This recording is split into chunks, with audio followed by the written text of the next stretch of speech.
On WFTV tonight, 8 Republican presidential hopefuls are in Milwaukee for the first GOP debate, but the party's frontrunner is notably absent. I've taken a pass. The former president choosing to address key issues in a pre-taped interview. His competition quick to criticize his decision and take aim at his closest rival.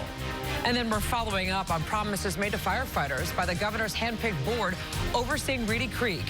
What new documents are revealing about its budget for emergency services. Plus, more teens in Central Florida are entering foster care than last summer. We're speaking with a lead agency about why that's the case and what can be done to address the issue. It's really a community effort. This is WFTV Tonight. And as we come on the air, the first Republican debate of the 2024 presidential primary has begun in Milwaukee. Good evening. I'm Martha Sigalski. 8 candidates qualified for a spot on the stage. They include former Governor Ron DeSantis, entrepreneur Vivek Ramaswamy, former Vice President Mike Pence, former New Jersey Governor Chris Christie, and former UN Ambassador Nikki Haley. Missing from the event, frontrunner former President Donald Trump, who decided to release a pre-recorded interview with former Fox News anchor Tucker Carlson instead. Opening the debate was a discussion on the state of the economy. Governor DeSantis, Trump's closest rival in the polls, was given the chance to respond first. Here's what he had to say. Our country is in decline. This decline is not inevitable. It's a choice. We need to send Joe Biden back to his basement and reverse American decline. Governor DeSantis also called for lower gas prices. He also said a major reason for inflation and the country's debt is the federal government's handling of the COVID-19 pandemic. He appeared to take a shot at former President Donald Trump and his administration, blaming his administration for locking down the economy. Trump took his own jabs at DeSantis during his sit-down with Tucker. He also commented on everything from his indictments to his top priority if elected again in 2024. Let's say number one is a border and taking hundreds of thousands of criminals that have been allowed into our country and getting them out and bringing them back to their country. Other issues already discussed tonight: abortion, global warming, and homelessness. We'll have much more from all the GOP candidates taking part in this debate, as well as comments from the former president's interview over on Channel 9 coming up at 11. In the meantime, WFTV Tonight is digging into state data that shows the Republican Party is expanding its lead in Florida. There are now more than 5.2 million registered Republican voters in our state. That's about 568,000 more than the number of Democrats who are registered to vote. Democrats historically held a registration edge in our state, but that changed in 2021. Republicans hold all statewide offices. We're just hours away from former President Donald Trump's expected surrender at the Fulton County Jail. He and 18 other alleged co-defendants are facing racketeering and conspiracy-related charges over their efforts to overturn the 2020 election results in Georgia. Today in Atlanta, a handful of Trump's co-defendants surrendered. Among them, Trump's former lawyer, Rudy Giuliani. That's his mugshot right there. Then Giuliani was released on a $150,000 bond. Here's what he had to say as he was leaving. I'm being prosecuted for defending an American citizen who I do as a lawyer, and 5 other lawyers are indicted. That should tell you right away that this is an assault on our Constitution. Former President Trump himself is expected to be booked and processed, and he'll have a mugshot. His bond is set at $200,000. Of course, count on WFTV to bring you the very latest developments tomorrow. As former President Trump turns himself in, we'll be keeping you informed on air and on WFTV.com. Turning to another top story tonight, the Central Florida Tourism Oversight District is celebrating its first budget since the DeSantis-backed board took over the Reedy Creek and the huge tax cut it includes. But after months of promising to beef up the fire department, documents show that budget falls short of some key promises that board members made. Nick Pampantonis is live outside one of the fire stations to explain what's missing. Nick? You know, for years, these firefighters have said they're woefully understaffed and missing some equipment they would need in some big emergencies. In next year's budget, they are getting some equipment and some staff, but to a lot of distance between what they were promised a few months ago and what this budget shows they're getting. The district is saving $2.5 million by not giving its employees and retirees annual passes to the Disney parks. The administration here says that perk was underutilized and a stipend would be better. Some firefighters spoke at today's meeting saying that perk is the reason they work for this department. Live in Bay Lake, Nick Papantonis, Channel 9, WFTV tonight. District leaders said that they're also upgrading their 911 system. Right now, calls from Disney property and hotels are routed through the Orange County Sheriff's Office. We reported last week the 911 center is so busy, some calls aren't getting picked up. They referenced that report when announcing the change. The district's administrator says they'll be able to save minutes by having calls go directly to their emergency dispatchers. A teacher at the Palm Bay Pineapple Cove Academy is behind bars tonight after police say she injured a 16-month-old baby in her care. Sharina Buddha is charged with aggravated child abuse. Investigators say that baby suffered scratches and bruising. The suspect was placed on administrative leave. She'd been employed at the Pineapple Cove Academy for about a year. We're working to get a picture of her mugshot. The Vieira High School football team is allowed back on the practice field, but the district has decided to cancel Friday night's game. All football programs were paused following a hazing incident last week that was posted on social media. It appeared to show several football players taking part in lewd behavior inside a locker room. Some of those students were suspended. The team was also required to undergo anti-hazing training. The district says it's still not decided when future games will resume. We're not about canceling the season. That's not the goal. With the right protocols in place, with the right education and training in place to make sure what happened last week does not ever happen again. The varsity head football coach was also relieved of his position. The district's investigation into the hazing incident continues. New data from Central Florida's leading foster care agency shows fewer children are entering foster care across Seminole, Orange, and Osceola counties. It's a trend that's playing out across most age groups, except when it comes to teens. Sabrina Maggiore looked into why there are more older kids entering foster care than last summer. If you are interested in adopting or helping any of the children right now in foster care, contact Forever Family by going to 9family.com in partnership with Embrace Families. After the break, an important message about taking control of your health from a dear member of the Channel 9 family who wants to help others by sharing his cancer story. Tom? Yeah, more on that coming up. Right now, we have one tropical storm that's now off the coast of the Dominican Republic. Could become a sizable hurricane, and a new area we're going to be watching closer to the Caribbean coming up. Sky Witness 9 on Channel 9 Eyewitness News, bringing you closer to the scene during live breaking news. Sponsored by attorney Dan Newland. You don't want to just get any information. You want to get the right information.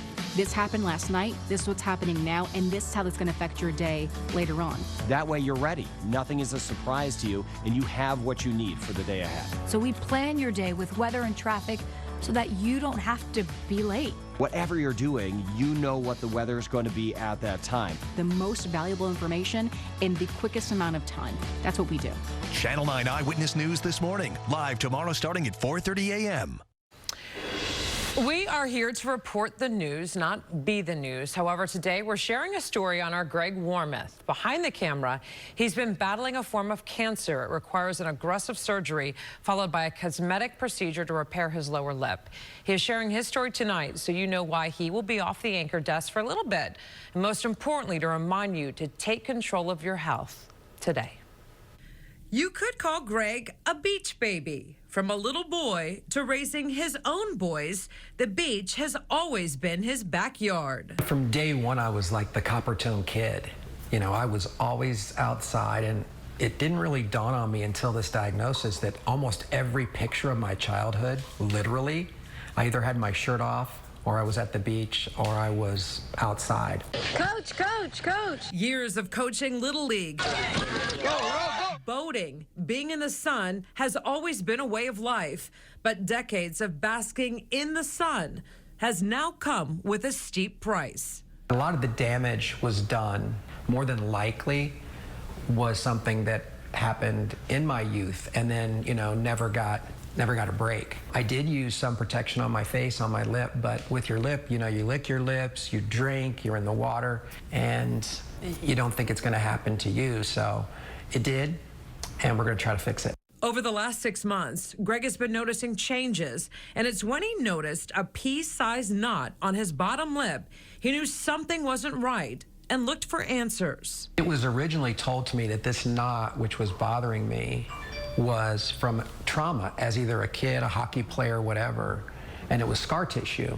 And so I asked Kyla. At that point, after examining it, it was a little bit too hard, a little bit too large and raised for my liking. So I recommended that he get it biopsied, and then it did look, in fact, like squamous cell carcinoma at that point.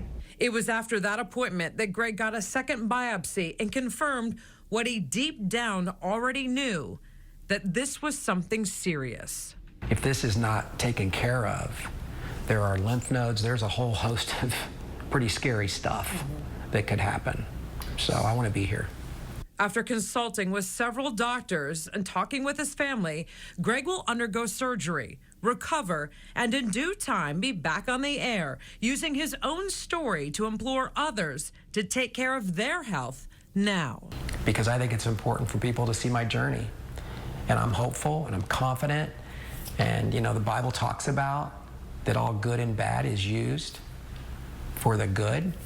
And so I think and I trust that that's going to happen. And also trust your intuition if something in you says something's not right. Yeah, that voice is there for a reason. Men, we need to man up. And we need to understand that we're no good to anybody unless we're here. And the only thing that I want in my life is to be there for people, especially my family. Greg's surgery is set for 6:30 tomorrow morning. He has read so much and so many of your kind messages that the viewers have been leaving all over social media. He says they mean so much to him. Of course, we're going to keep you posted on his recovery. But a couple important messages here, Tom, that we've talked about today. The importance of sunscreen starting when you are little. Yes. Your intuition, trust your gut. If something's not right, you're probably right. That's you right. got to get it checked out. And also, men, you got to take care of your health. You know, we go to the doctor once a year, annual checkup. You should also be going to a dermatologist and have them moles check and you out. things Absolutely. and what's happening. You can catch it early, and hopefully he's caught it early. You noticed when he had shaved and he couldn't stop the bleeding. The bleeding was, I'm like, so. You said something. Well, yeah, and he noticed something wasn't right, and that's the first step. Let me show you what we're looking at here tonight, and we'll you better be sleeping by now. We'll hold the fort down till Greg gets back. Right now, we're looking good with 84 degrees with the northeast wind. Right now, still 80s across the area, and it's going to be a pleasant night tonight on the warm side, and still a little bit of shower activity. We have a little trough of low pressure trying to sweep in, generating a little bit of lift, so we get a little bit of rainfall here along the coast from Ormond Beach down to New Smyrna, and that's pretty much where the best chance for rain will be for the next few hours tonight, mainly toward the coast. There's that little piece of energy right there.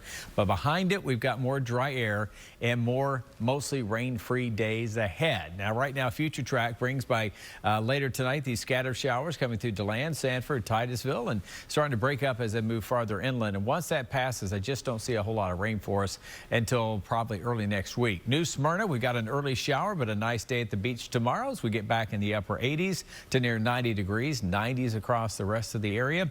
Eye on the tropics. Okay, so we had a map full of systems. Now we're kind of adding a few more back. We have this wave 92L. There's what used to be Emily. They may reinitiate advisories eventually, but it's heading away. Franklin continues to be moving north of the Dominican Republic.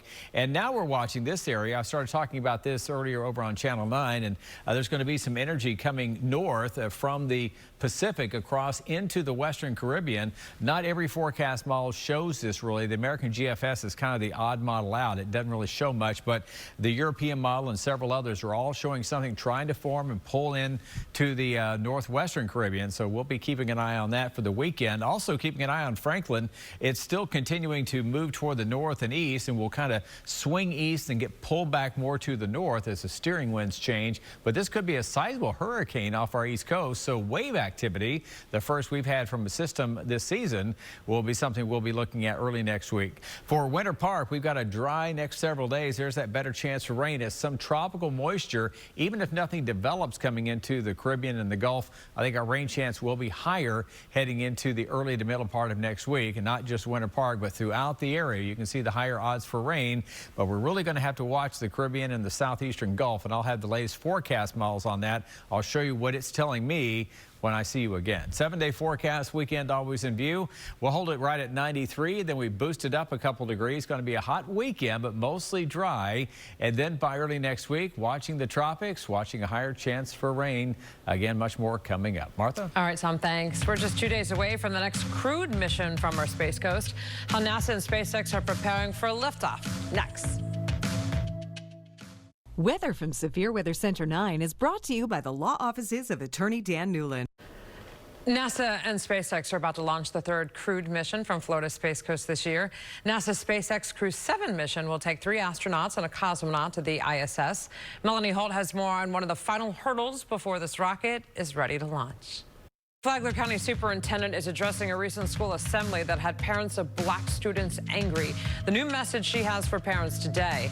And this Daytona Beach body cam video of an April arrest is now raising questions. We're breaking down exactly what happened and more changes in local schools after a change in state law. The permission forms you will soon see more of, and the local district that is streamlining the process.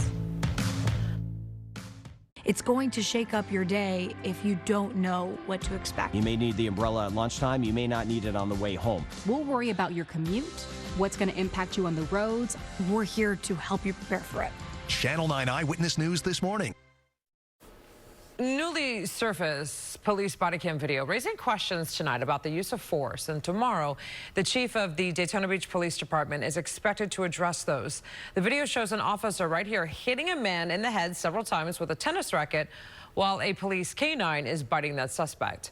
Our Debbie Johnson breaks down more from that police report.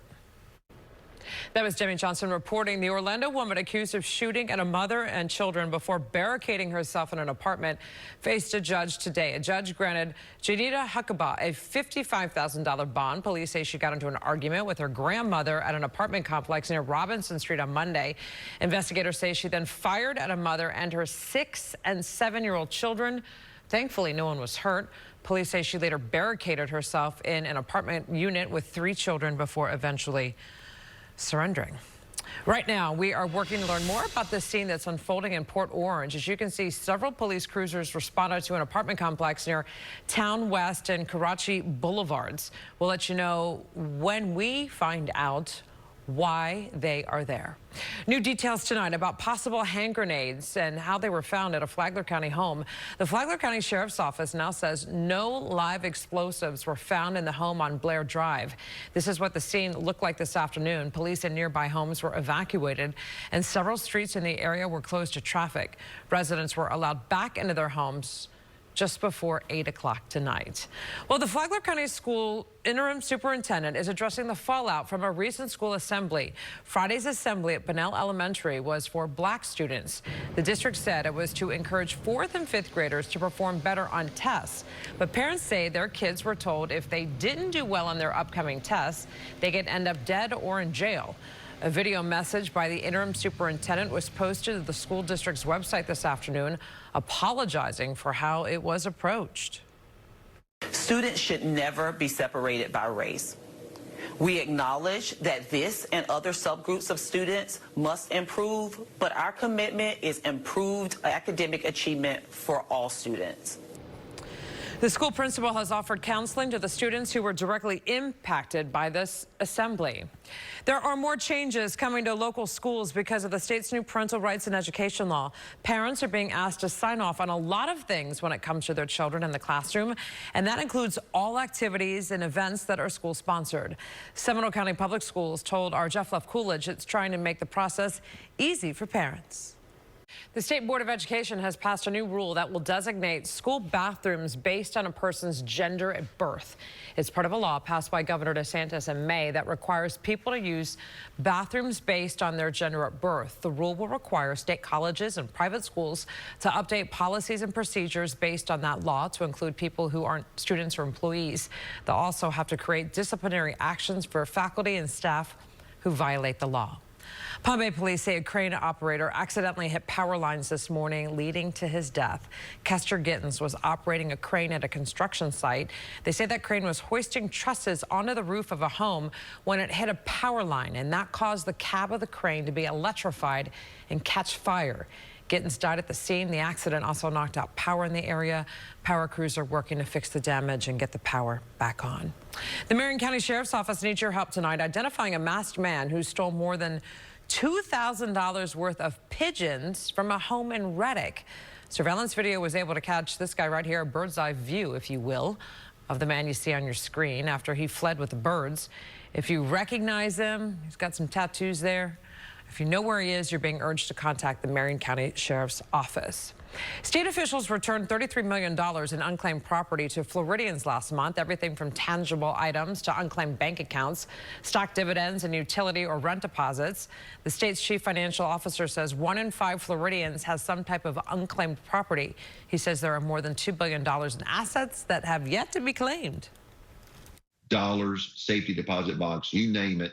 We get in, hundreds of millions of dollars of unclaimed property every single year, and we push it out just as quick as we can get it. The Division of Unclaimed Property will be hosting an auction with many of these items this Saturday at the Holiday Inn next to Universal Orlando. You can see if you lost property or there's something there for you. Go through the web link section of WFTV.com. Fewer people are buying homes. New numbers show nationwide home sales fell in July. That's the 4th time in 5 months that the National Association of Realtors says existing homes made up most of the July sales. Those purchases fell 2.2% from the previous month. Industry experts are blaming high mortgage rates, limited inventory, and near record home prices. Port Canaveral revamping its projected budget thanks to a record passenger count this year. The port is upping its estimates for the end of September from nearly 6 million passengers to nearly 6.5 million. That's far from the port's previous record of 4.6 million. Port officials say they're seeing more business despite a dip in the state's tourism industry. The state of Florida has had some downside in tourism numbers for the last 3 months, and we have not seen that yet on the cruise side of the business. So we're optimistic that cruise is a different segment of the tourism market. The port's new adjusted projection now calls for more than $187 million in operating revenue, with more than 80% coming from cruises. A Brevard County couple has been living in a hotel since fire damaged their home. So actually the fire was burning over our heads. And they blame Florida Power and Light, who they say is not offering enough help to rebuild. Up next, how the company responded when Action 9 reached out for answers, Tom. A little bit of rain coming on shore with a weak storm system. This will bring a little bit of, rain early tomorrow, but then we go through another dry spell. But I'm watching the tropics, and it could bring us more rain. That's coming up. A couple of Brevard County veterans blame Florida Power and Light for a fire that burned them out of their home. That fire sparked in late June, and they had been living in extended stay hotels since then without any help from the power company. Action 9 consumer investigator Jeff Deal got answers from the utility and looks into what the couple might need to do to start rebuilding. Robert Rollins told us they now plan to sue because talks with FPL aren't going anywhere. We place the entire statement from FPL on our website, WFTV.com. If you have a tip for our Action 9 team, head to WFTV.com or check out the WFTV Action 9 page happening over on Facebook. How are you, Tom Terry? I'm good. Yeah? Good, quiet in the tropics or a little scattered sort stuff of, kind out of, there? But not really. But nothing's happening here, right? Not enough wood to knock on around. We've got some things we're watching. Okay. So let me start first with a quiet night tonight with the 80s on the map and 90s coming back tomorrow. Right now, our weather headlines: passing showers mainly along the coast. Most of us dry tonight. Tomorrow through Sunday, dry spell returns after a brief shower in the morning, and then a hotter weekend. And we're going to be watching not only Franklin off our coast a long way, but also the Caribbean. First of all, we've got some scattered downpours here tonight coming ashore from Ormond Beach through Flagler Beach, Ormond by the Sea. That's where the best chance for rain will be during the late night hours, mainly along our east coast. Once we kick into the daybreak hours tomorrow, most of the rain will be vanishing across the area, and we'll see temperatures back in the low 90s tomorrow. There's that onshore breeze as we top out at 93, 88. Pretty common for this time of the year. The average high is 91, and we'll be heating up from there as we head toward the weekend. We're not going to get a lot of rain, though, until next week, and that is likely to be coming from the tropics. Here is your Eye on the Tropics update. We still have one Invest 92 over here, not doing much.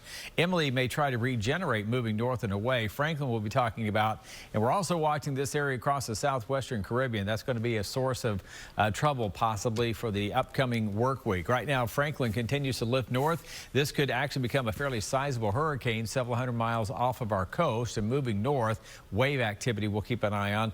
Not much down here yet, but the forecast models, including this is the European model, show something trying to form. Let's show you the European. First of all, for the weekend, we'll keep some showers down across South Florida. I'm going to keep rain chances fairly low for us through the weekend, including, of course, Sunday. It could be even hotter. Then this is going to be Franklin trying to become a hurricane east of Florida Sunday 5 p.m. And this is what the European model is showing. I'm going to stop the model right here. It actually takes us on up toward the north, but this is just one run of one model, and we're 6 days down the road. So a lot of things are going to be updated here. But generally, both the European model, the German ICON model, the Canadian model, to a very lesser extent, the American GFS. But a lot of the big global models are all showing something trying to get from the Caribbean into the Gulf of Mexico. But we're going to wait and see what the wind shears look like through here. Bottom line, though, I am expecting to get a higher chance for rain, if nothing else, by early to mid part of next week. And we're certainly going to keep an eye on the tropics, as we know, as we approach the peak of the hurricane season here in, 17 days. We're going to get active. 7-day forecast. Weekend always in view. I've got 90s, even mid-90s for the weekend. Unseasonably warm, and we've got a lot of time to watch it, but we're certainly going to have to pay attention out in the tropics. Martha? All right, Tom. Thousands more Osceola County students are going to college for free. We first told you about the Osceola Prosper program when it launched last year. Channel 9 Chantel Navarro explains how it will help nearly 5,000 students. The American Rescue Plan dollars originally paid for the $12 million bill in 2022. This time around, the county only had about $2 million left, putting in the other $6 million to make sure the program continued for another round of students. The school year may already be underway, but you still have time to help a local student in need. Our 9 Family Connection Backpack-a-thon virtual school supply drive is continuing to go on. You can learn how to donate a backpack full of supplies online at 9family.com. Hey, Jared. Hey, Martha. The Rays were close to getting robbed of a win tonight, but cooler heads prevailed in extra innings. We'll show you the rocky ending next in sports. Download the WFTV weather app. Get a localized forecast from Tom Terry. Just search WFTV. Brought to you by the law offices of attorney Dan Newland. Involved in a car accident? Call me now, 407-888-8000. It's one of the best home teams in the majors against one of the worst road teams. The Tampa Bay Rays were in the Trop tonight, going for the second straight win against the Colorado Rockies. Oh, let's just get to the regular season, please. Speaking of regular season, it's Friday. Be sure to catch Football Friday night at 11:35 after WFTV tonight. Each and every Friday, we'll have the best high school football highlights from all the games around Central Florida. Why can't people just be nice? I don't know. I think let him be. Yeah, let the guy be. Everyone's getting restless. Let's just get to game. Exactly. Enough preseason. Let's get it on. Well, they only have 3 NFL preseason games. The last one's coming up. Too much. I know you're ready to watch Dak finally play. You'll be watching. I want to see Jerry Jones cry. That's it, Tommy. Well, that happens. That'll never happen. I've been in Philadelphia and seen him cry on the field. Sort of. Temperatures in the mid-80s. You have been to several games up in Philly. Several, yes. Highs tomorrow, 93. Not much rain tomorrow, a little bit along the coast. We're also going to be updating over on Channel 9 coming up here. A new system that may try to form in the Western Caribbean. And we're just about to hit the peak, right? Of hurricane season. We're getting closer. September 10th. Things are going to get going. Okay, we need to keep it quiet. Yeah. All right. Got you covered. Thanks so much for joining us. We'll be back here tomorrow night at 10.